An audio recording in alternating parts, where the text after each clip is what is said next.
And action!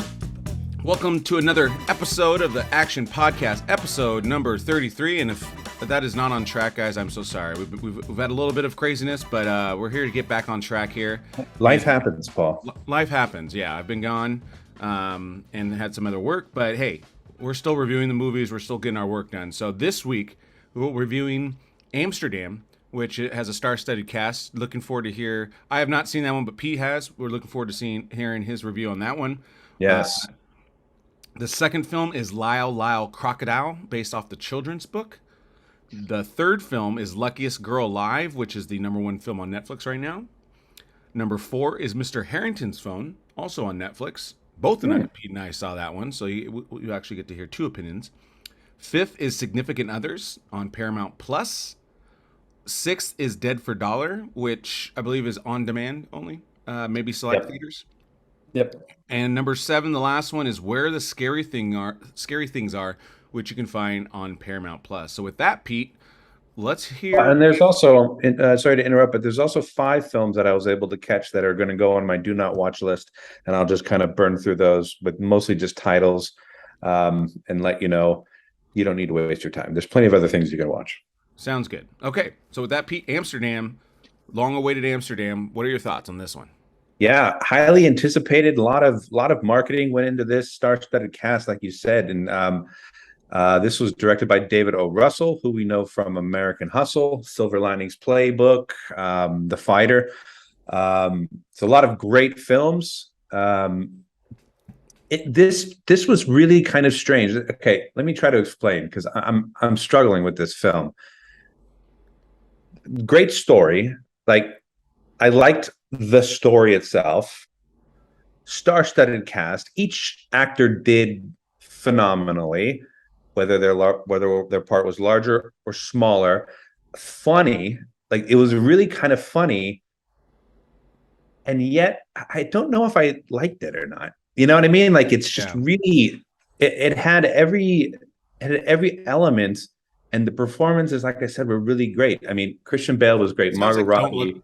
Don't Look Up. Did you see that one? No. That came out like a year ago. That was on Netflix with like Jonah With DiCaprio? Hill. Yeah, DiCaprio was in that, Jonah Hill, and it was kind of the same thing. Like, just, yeah, there was moments and it's funny, but it just didn't seem to all come together as a film. Like, maybe just the chemistry wasn't there. I don't know. Like, I understand why they had to do what they did. Like, not a big portion, but the big part of the beginning of it was building the relationship between the 3 friends. So you kind of needed that in order for it to, in order for you to want to kind of follow along this journey with them. And Rami Malek was really good. I mean, this guy is like so intense when he acts, like his eyes, especially, like he's talking, he kind of draws you in. Robert De Niro was great. Taylor Swift was fine. She was in it for like about 5 minutes of screen time. Mike Myers and Michael Shannon, they were really funny. They had great little bits between themselves about bird watching and birds and stuff like that. And it was like kind of really, really kind of well done. Chris Rock is real good in it too, even though it's a really small role. I don't know, but I don't even know how I would even offer up advice on how to make the movie better. I mean, it's a good movie, and people should definitely go and see it, but I don't know. I just can't really come to a consensus on what, with all the voices in my head, on whether or not I like it or not. Well, it was good, but I don't know. I think it was because it was like built up so much that maybe I was, I guess, kind of let down a little bit, but I don't know. I mean, it was good. And like I said, if you, for nothing else, go and see it for the performances, because they're Christian Bale, I mean, crushes. And Margot Robbie, she's fine. Her character doesn't really call for a lot, but Rami Malek, I would go and see it for him. John David Washington. Yeah, he was really good as well, but he was very subdued character. He really wasn't really kind of in the forefront in terms of acting. I mean, this is all Christian Bale and Rami Malek. Awesome. For sure. Well, like I said, I'll check it out next week, and we'll have a more in-depth conversation. But we'll move on, since we got a tight schedule today. But next film is Lyle Crocodile. And so I I went to go see this last night, and I was choosing between this and Amsterdam because Amsterdam was the movie I wanted to see, but just wanted to give our audience a little bit of a palette. So I was like, you know what, I'll take it. I'll take one for the team on this one. So I wasn't necessarily looking. It's interesting that you said take one for the team because when I saw the previews for it, I was completely turned off by it. Like I'm Yeah, like, this looks ridiculous. yeah, and I remember the children's book, but I couldn't tell you anything about what it was about. So I kind of came into this one. Yeah, awesome. Way to cough right in the middle of my talk. So I came in with pretty low expectations, and but I'll tell you what, I actually enjoyed it, and it was fun. I thought the crowd laughed quite a bit. There's definitely some funny scenes. They do some good jokes with it. But the crocodile itself, man. I mean, this is always to me the key is you got to have a likable character, and Lyle Crocodile, he's likable, and You gotta love him. yeah, and just real quick, ultimately he's a crocodile that can't talk, but he can sing. So he can't just like tell you how he feels, but he can sing, and he kind of has like stage fright, and that's kind of the premise of the film. And so Hmm. very very interesting, very fun. Javier Bardem is magnificent in this role because he really fits kind of he has that element to him acting wise. So like I said, I think if you got a family, it's definitely worth checking out. I had a good time with it. Our third film is Luckiest Girl Alive, starring Mila Kunis, and that's on Netflix. And Pete, you did not see this, did you? I did not, but my wife did, and she was not thrilled with it. So I think this movie definitely gets a asterisk, meaning it's tough subject matter. Yeah, she said that it was really the subject matter was very difficult to get through. I, Really graphic parts.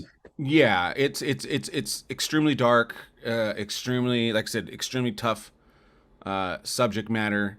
And I don't want to necessarily give it away because I don't know if it's in the synopsis, but basically she's dealing with almost two traumas, and then she tries to move on with her life, but then it kind of comes back, and so it's just her dealing with it. And so I thought she did a good job. I mean, this was a different type of performance for her. She doesn't typically do pure drama, but I would say if you can stomach the subject matter, I thought it was good. Like I said, it's number one on Hmm. Netflix right now for a reason.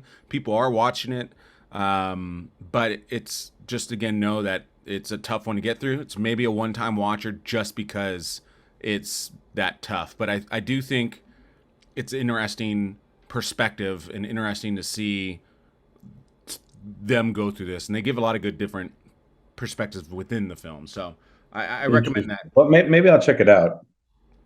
Yeah, I think you should. I think it's like I said, just a film that people should watch just because of the subject matter, Right. because just to understand, and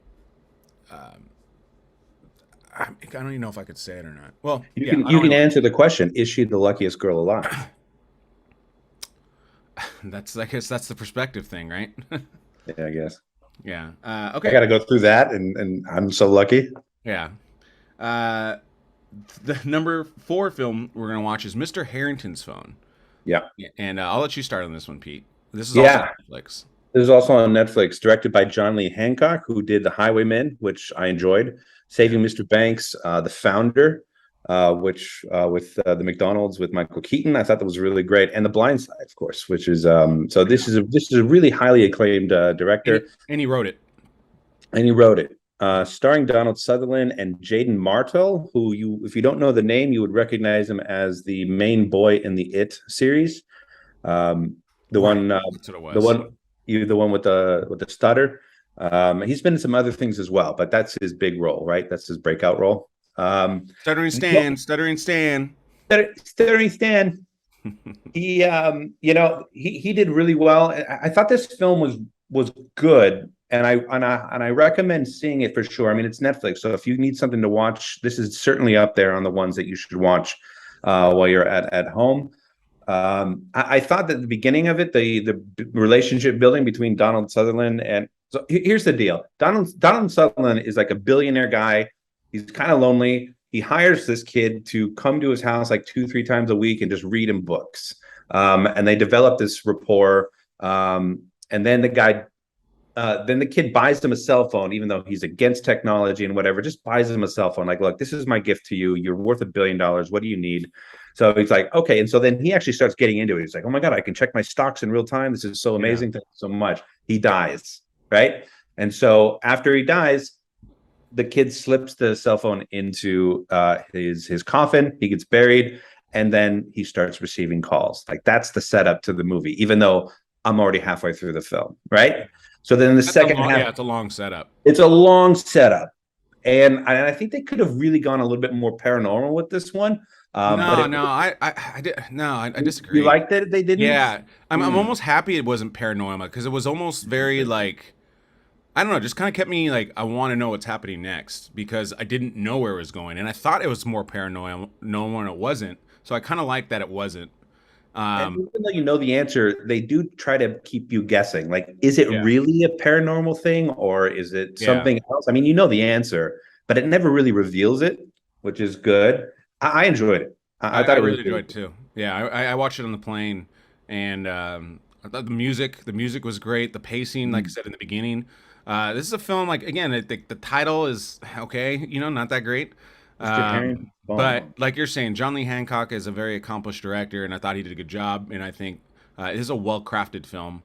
Yeah. Again, kind of using all the tools in the toolbox, and again, making a very kind of simple concept, but it's pretty deep still. And Mhm. again, I like the story too. I think it works. So I Well, definitely, and and the kid's growth, his character's growth throughout the whole thing is yeah, extraordinary, and they really he really did kind of portray that and spotlight it yeah, good all the way character. through it, and you really kind of rooted for him the whole time. Awesome. Okay, next film we have Significant Others, which is on Paramount Plus. I didn't. Yeah. I started and I literally didn't get to finish it at all.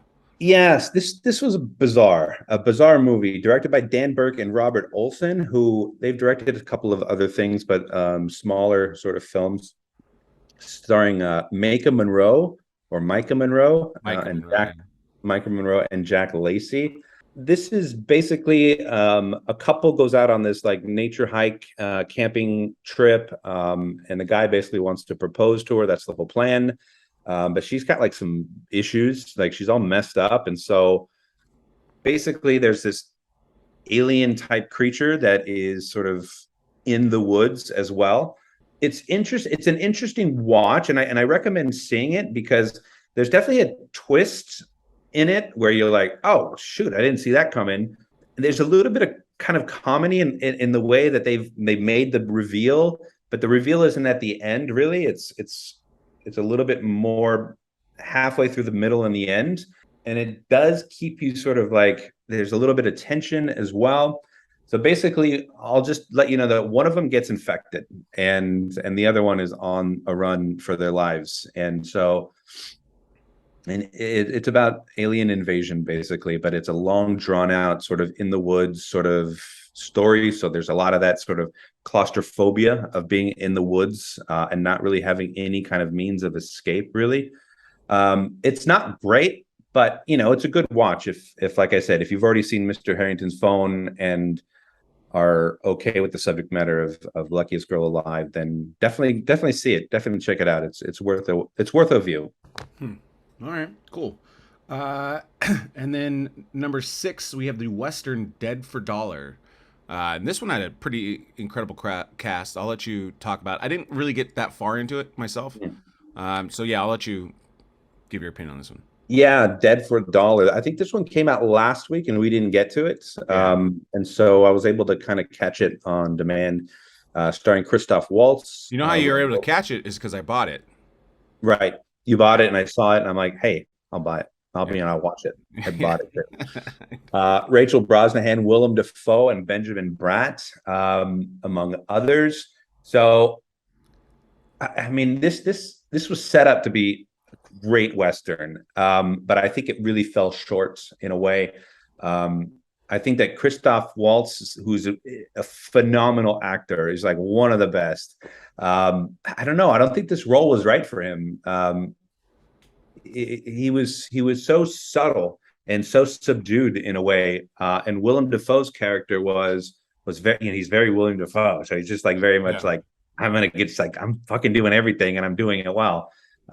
He's always great. So the premise is that Christoph Waltz's character is like a bounty hunter, and he was basically hired to go and retrieve down in Mexico the wife of a guy who's played by Rachel Brosnahan, and her black counterpart. And so they have a relationship. Do they not have a relationship? Is it risque? Is it, but he left the army, deserted the army, so he needs to come back to face federal charges.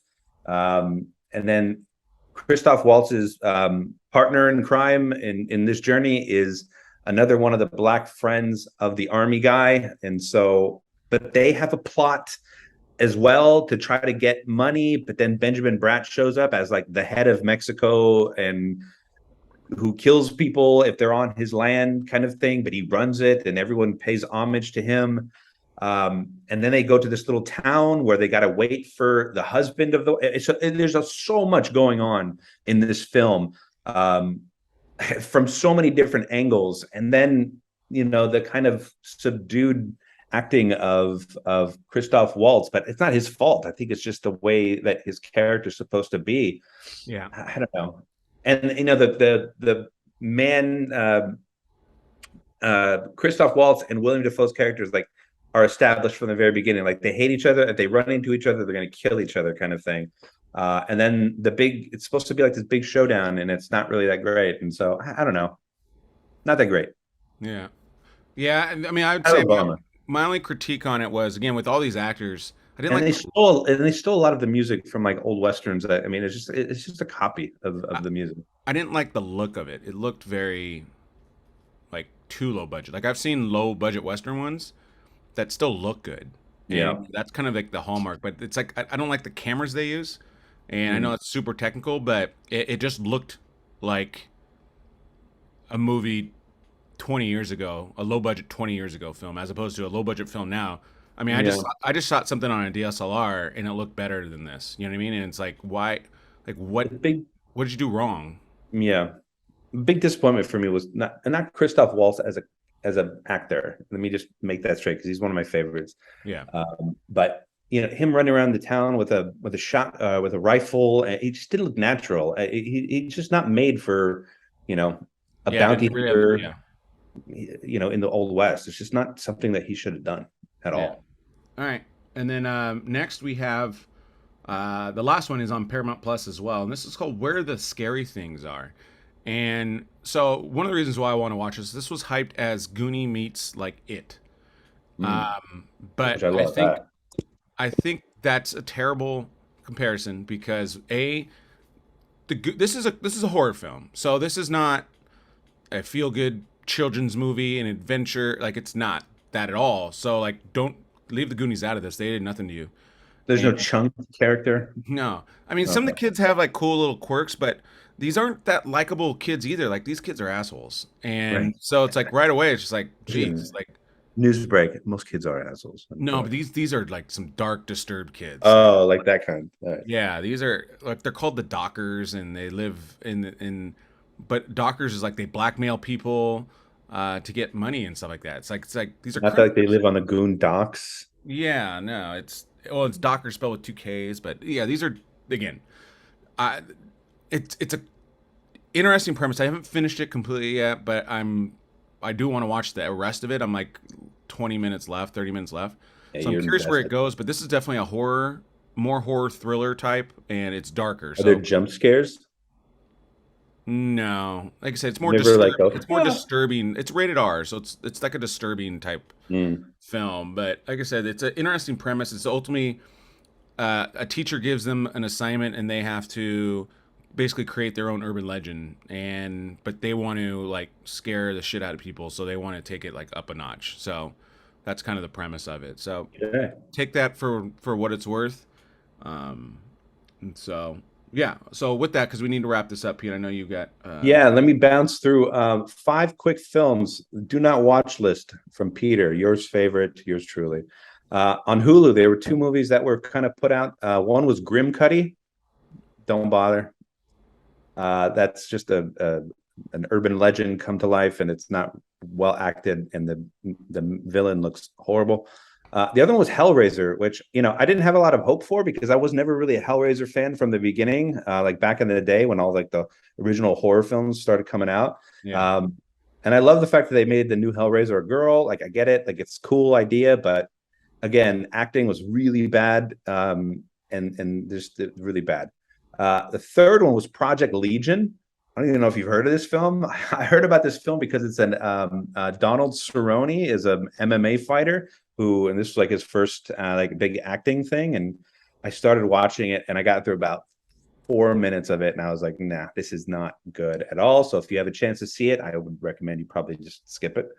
Another one was called Masking Threshold, which the synopsis of it really, really was kind of intriguing, but the first 20 minutes is you don't even see the character. It's just his mind and you hear his voice and he's going through like his daily thoughts, and you get visualizations of what he's doing throughout. And you can't even get through that because it's a really, really bizarre way to start a film. Like, you don't start a film like that unless it's going to be phenomenal. And maybe it is. I couldn't even get through it. The last one, which I did get through, was called The Visitor. Kind of got this Get Out sort of vibe, but it's just not good at all.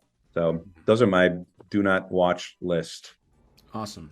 So on tap, the major release this upcoming week. It's already out as we speak today.